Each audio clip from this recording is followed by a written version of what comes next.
জুলাই গণ অভ্যুত্থানে শহীদ পরিবার এবং জুলাই যোদ্ধাদের কল্যাণ ও পুনর্বাসন অধ্যাদেশ ২০২৬ জাতীয় সংসদে পাশ হয়েছে।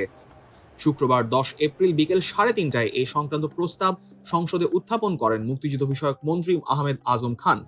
মন্ত্রী জুলাই গণ অভ্যুত্থানে শহীদ পরিবার এবং জুলাই যোদ্ধাদের কল্যাণ ও পুনর্বাসন সহ গণ অভ্যুত্থানের মর্ম ও আদর্শকে রাষ্ট্রীয় ও জাতীয় জীবনে সুপ্রতিষ্ঠিত করার লক্ষ্যে এই বিল উত্থাপন করেন।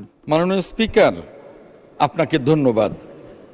আমি আহমেদ আজম খান, মুক্তিযুদ্ধ বিষয়ক মন্ত্রী, প্রস্তাব করিতেছি যে জুলাই গণঅভ্যুত্থানে শহীদ পরিবার ও জুলাই যোদ্ধাদের কল্যাণ ও পুনর্বাসন সহ গণঅভ্যুত্থানের মর্ম ও আদর্শকে রাষ্ট্রীয় ও জাতীয় জীবনে সুপ্রতিষ্ঠিত করা এবং ইতিহাস সংরক্ষণের উদ্দেশ্যে আনীত বিলটি জুলাই গণঅভ্যুত্থানে শহীদ পরিবার এবং জুলাই যোদ্ধাদের কল্যাণ ও পুনর্বাসন বিল ২০২৬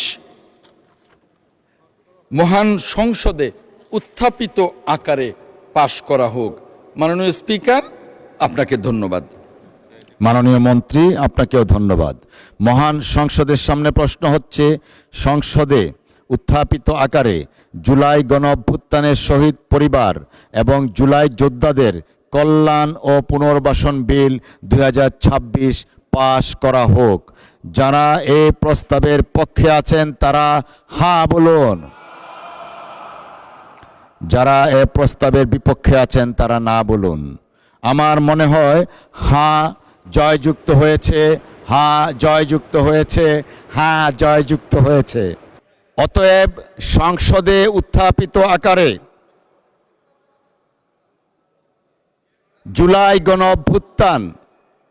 অভ্যুত্থানের শহীদ পরিবার এবং জুলাই যোদ্ধাদের কল্যাণ ও পুনর্বাসন বিল ২০২৬ সর্বসম্মতিক্রমে পাশ হলো।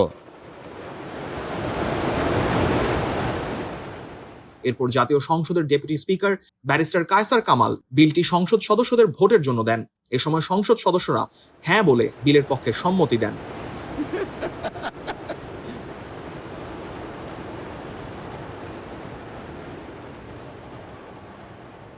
মাননীয় সদস্যবৃন্দ,